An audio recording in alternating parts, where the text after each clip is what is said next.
Bonjour, merci à Monsieur Oki de me céder la parole.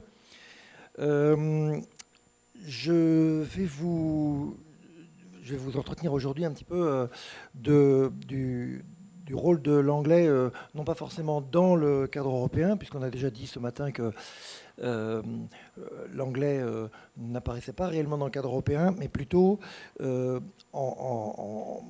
pour le cadre européen. Alors, je vais commencer mon intervention par un bref survol qui appellerait sans doute des développements ultérieurs, parce que ce sont des considérations connues, sans doute partagées par tout le monde, mais dont la problématisation réelle mériterait que l'on s'y attarde davantage. Mais je suis obligé d'être bref, parce que ça me ferait sortir légèrement de ma thématique d'aujourd'hui. Je vais expliquer ensuite pourquoi et comment la didactique des langues doit mener une réflexion socio-linguistique et une réflexion socio-linguistique lorsqu'elle entend parler de l'enseignement, apprentissage, évaluation, les trois termes du cadre, de l'anglais, que l'on se place du point de vue européen, francophone ou non, ou asiatique. C'est un contexte que je connais mal, le contexte asiatique.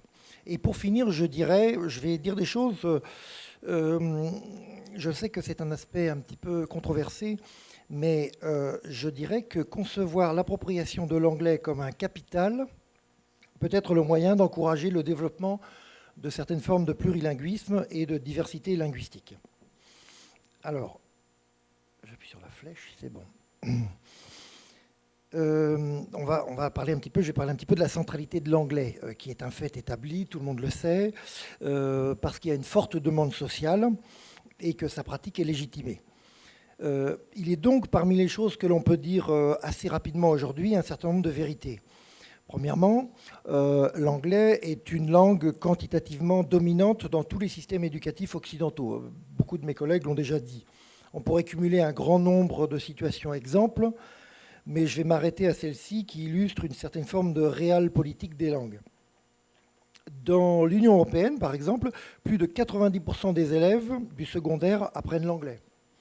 En France, pour prendre un exemple encore plus précis, 90% des enfants de l'école primaire, à peu près, l'étudient. Un autre exemple que certains connaissent peut-être, en Belgique néerlandophone, les locuteurs, les flamands, maîtrisent mieux l'anglais que le français en général, qui est l'autre langue du pays. Alors que les Belges francophones, c'est un petit peu la même situation, et ils trouvent souvent plus utile d'apprendre l'anglais que le néerlandais. Au troisième exemple, les Danois maîtrisent mieux l'anglais que la langue de leur puissant voisin, l'allemand. Et un dernier exemple, les systèmes éducatifs espagnols et italiens ont récemment rendu l'apprentissage de l'anglais obligatoire à l'école primaire, alors que le français avait toujours eu une place particulière dans les cursus scolaires de ces deux pays pour des raisons de proximité linguistique, historique, géographique, etc. Voilà. Alors, parlons un petit peu des dimensions utilitaires de la langue. Alors, je vais passer vite, là, tout le monde en a parlé aujourd'hui. Sans préjuger des précautions que tous les pédagogues et que tous les citoyens doivent exercer face à l'information qui circule de différentes façons et par différents canaux. C'est ce que Monica Heller appelle les discours circulants. On dira ici que l'anglais est perçu comme une langue utile, indispensable, incontournable, en ce sens que ses locuteurs ou les apprenants considèrent qu'elle permet de communiquer avec autrui, au-delà des frontières linguistiques, d'avoir accès à de l'information en ligne, par courrier électronique, un certain nombre d'écrits scientifiques qui viennent du monde anglo-saxon et qui sont rédigés en anglais. Par exemple, la plupart de mes étudiants ne se sentent pas capables de lire des articles en anglais. Donc on peut les considérer en termes de recherche handicapés, comme le seraient, à mon sens, les gens qui ne sont pas capables de lire une autre langue que l'anglais. Alors on peut aussi, avec l'anglais, bien entendu, appréhender, essayer de comprendre, essayer de pénétrer, essayer d'appréhender une culture dominante, comme la culture américaine, par exemple, en version originale. Alors, moi, je pense qu'il faut, ce que je vais vous proposer aujourd'hui, c'est de gérer la centralité de l'anglais pour promouvoir la diversité des langues. Parce que la centralité, elle est vécue comme un problème. L'anglais est une langue centrale, hyper centrale, dirait Louis-Jean Calvé. Le moins qu'on puisse dire, c'est que cette centralité de l'anglais est rarement envisagée comme un avantage, rarement envisagée comme un plus, mais plutôt comme une position hégémonique qu'il conviendrait soit de modérer, soit de combattre. Le cadre européen est donc à cet égard assez neutre vis-à-vis de cette hégémonie. Hein. Je cite, là, je vous ai écrit la citation. Je vais prendre mon verre, si ça ne vous dérange pas. Donc, vous voyez, on peut arriver au multilinguisme simplement en diversifiant l'offre de langues dans une école ou un système éducatif donné, ou en encourageant les élèves à étudier plus d'une langue étrangère, ou en réduisant la place dominante de l'anglais dans la communication internationale. Mais c'est une des seules mentions de l'anglais dans le cadre européen. Alors, je pense qu'on peut tous être d'accord avec l'idée que la domination et l'expansion excessive d'une langue, l'anglais par exemple, dans le cas présent, hein, est néfaste pour différentes raisons. Alors, il y a plein de raisons, je vous en donne 3. Premièrement, l'enseignement-apprentissage d'une seule langue, par exemple l'anglais, ne peut pas, ou est insuffisant en tout cas, pour favoriser ou garantir la diversité, comme le souhaite le CECR, la diversification linguistique dans les curriculums. Deuxièmement, l'enseignement-apprentissage d'une seule langue, par exemple l'anglais, produit et renforce des représentations chez les apprenants, de l'école primaire à l'université, des représentations de la dimension utilitaire, utile, inutile, de l'apprentissage des langues en général. C'est un peu l'exemple du néerlandais dont je vous parlais tout à l'heure en Belgique, du néerlandais et du français.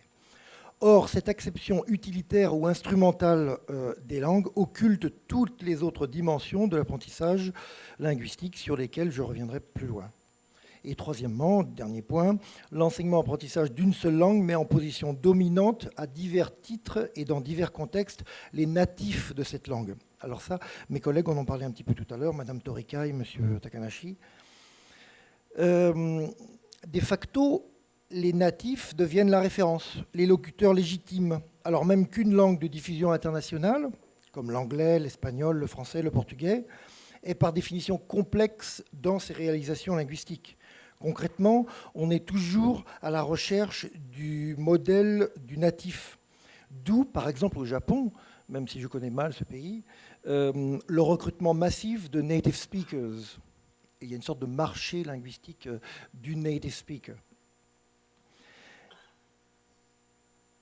Alors, l'anglais et les locuteurs natifs, je pense qu'il faudrait sortir des illusions natives. Je vais parler de ça rapidement parce que je pense que mes collègues en ont parlé tout à l'heure. Ce que je disais plus haut des besoins de communication en anglais, d'une part, et des préconisations du cadre, d'autre part, ne nécessite aucunement une compétence native de l'anglais.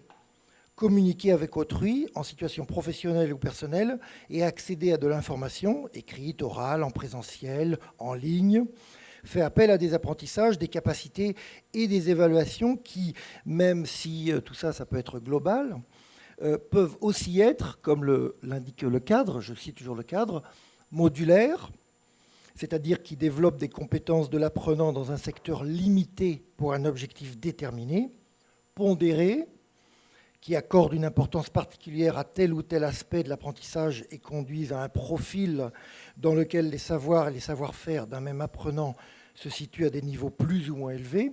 Et pour terminer, cette citation du cadre, partiels, qui ne prennent en charge que certaines activités ou habiletés, la réception par exemple, et qui laissent les autres de côté. Donc ça c'est la page 12 du cadre. Hein. Aussi, si on se place du côté de l'enseignement-apprentissage de l'anglais vis-à-vis du cadre européen, on dira tout simplement, comme le rappelle le document d'introduction au colloque et un certain nombre de choses que mes collègues ont dites, que l'anglais est une langue comme les autres finalement, vis-à-vis du cadre, qu'elle s'apprend, s'enseigne, s'évalue, comme toutes les langues des différents systèmes éducatifs. Mais il serait, pour les didacticiens des langues, imprudent d'aborder ces questions en faisant fi de considérations socio-linguistiques dont je m'apprête à vous exposer brièvement les contours. Alors, L'anglais donc moi je considère que l'anglais dans le cadre pour le cadre européen, c'est un capital ou c'est un bénéfice à capitaliser. Alors lors du grand salon des langues annuel qui s'appelle Expo Langue, organisé tous les ans, et celui de l'an dernier en 2011 à Paris, une conférence d'experts était judicieusement intitulée en disant « Le cadre a fait le tour du monde, mais tout le monde a-t-il fait le tour du cadre ?» Titre bien trouvé parce que nous sommes nombreux, et mes collègues dans la classe, dans la salle, pardon, Monsieur Candelier, Monsieur Béaco par exemple, je pense à ce qu'ils ont dit. Nous sommes nombreux à considérer que les lectures du cadre ont été, justement comme le préconise ce fameux cadre à propos des apprentissages linguistiques, modulaires et partiels. Se posent notamment les questions que je n'ai pas le temps de développer aujourd'hui ici, d'une approche véritablement actionnelle, communicationnelle, comme le suggère Claire Bourguignon, de la définition réelle de ce qu'est une tâche et de ce que sont les compétences. Mais je ne vais pas m'intéresser à ça aujourd'hui. Moi, ce qui m'intéresse plus particulièrement, c'est l'aspect central, à mon sens, c'est central, qui est occulté, c'est l'éducation au plurilinguisme, c'est-à-dire le chapitre 8, que peu de gens ont lu, en fait. Au-delà de ces considérations spécifiquement pédagogiques dont je viens de parler, j'aimerais qu'on s'intéresse à la dimension plurilingue et interculturelle qui est encore, en France, comme dans d'autres pays, laissée pour compte. Je vous renvoie à la conférence de Jean-Claude Béaco de ce matin, ou les interventions de Daniel Coste, que vous pouvez trouver en ligne, les conférences à Expo Langue, qui se trouvent en ligne, mais qui sont en français. Alors, l'anglais, comment faire de l'anglais une langue capitale, au service des autres langues?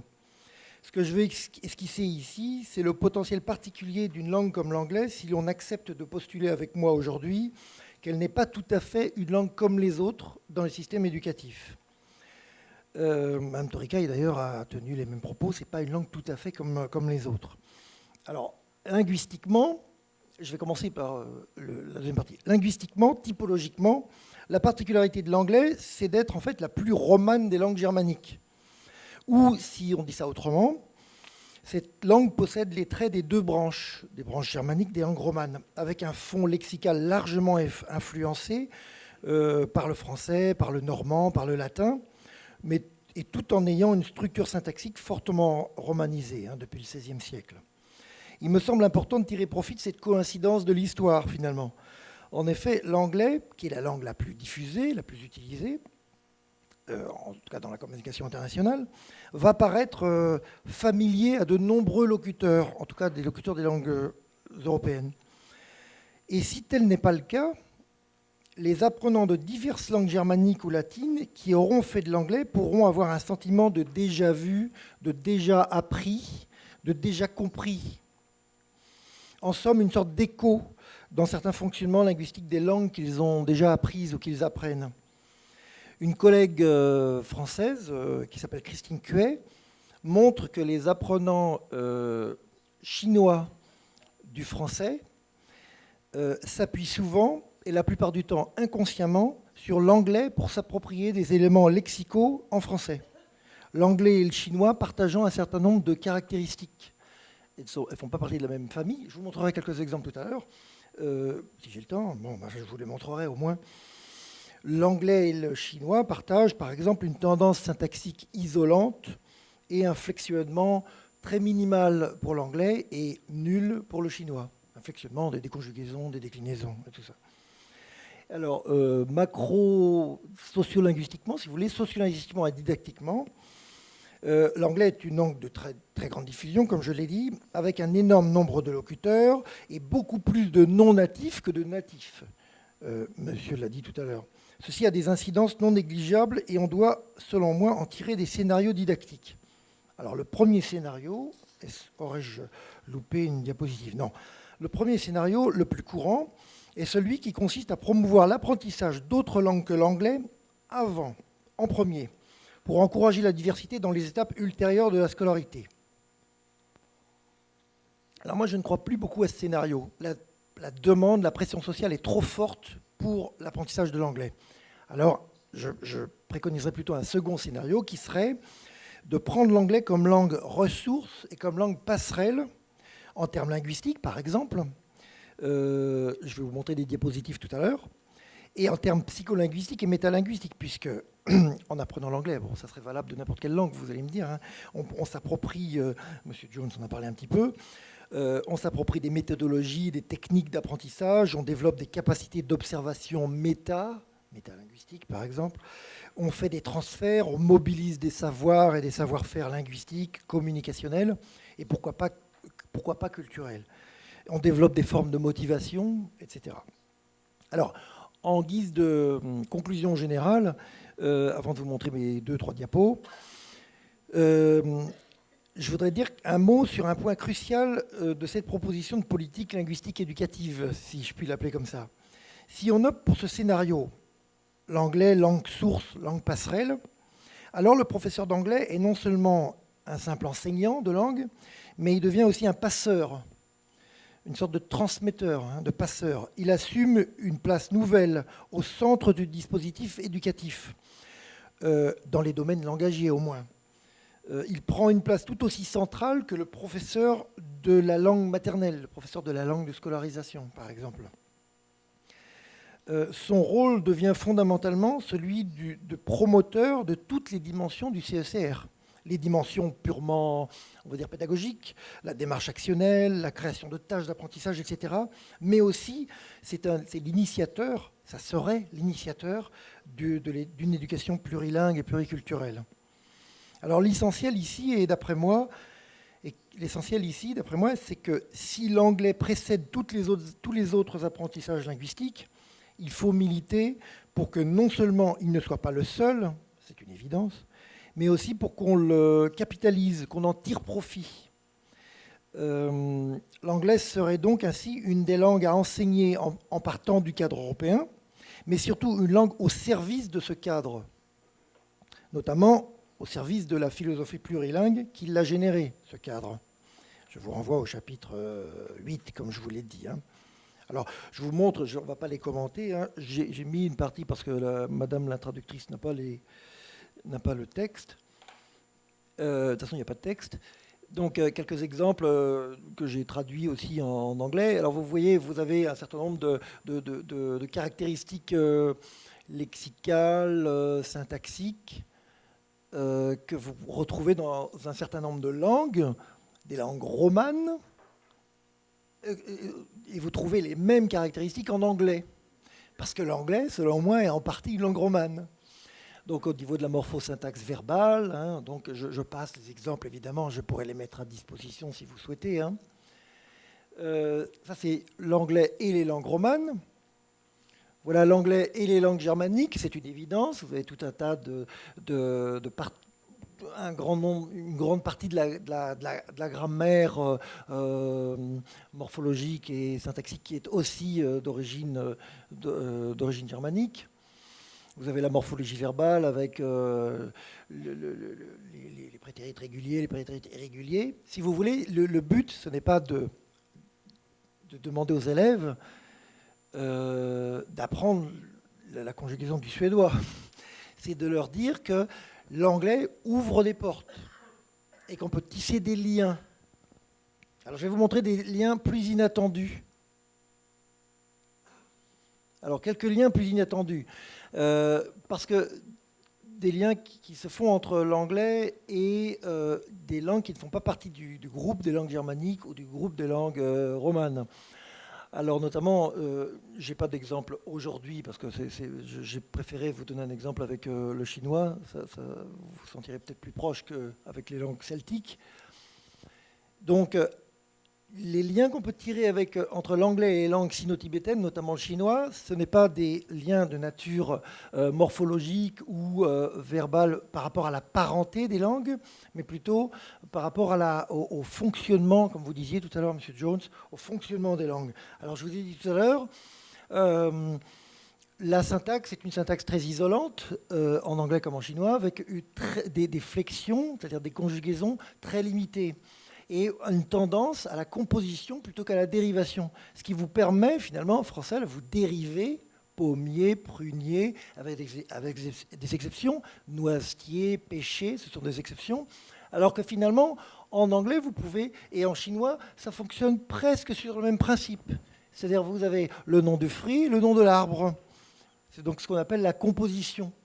Et donc, ça ne va pas forcément aider un apprenant, un anglophone pour parler chinois. En revanche, c'est une langue transitoire, c'est une langue passerelle qui permet aux Chinois d'entrer dans les langues, possiblement, d'entrer dans les langues romanes, germaniques, européennes. Voilà. Je pense que... Oui, alors je voulais vous dire simplement rapidement, ce que ce projet n'est pas, c'est pas une simple... La traduction est en anglais ici. Ce n'est pas une simple approche contrastive ou un retour à des méthodes classiques, avec un S, de type grammaire-traduction. Ce n'est pas ça. Ce que j'entends proposer, c'est plutôt de créer une culture du décloisonnement linguistique et disciplinaire à l'école ou dans l'enseignement-apprentissage des langues. De faire de l'anglais une langue passerelle vers d'autres apprentissages langagiers, une langue source, et de faire de l'anglais une sorte d'accélérateur donc de plurilinguisme, promoteur de plurilinguisme. Voilà. Arigatou gozaimasu.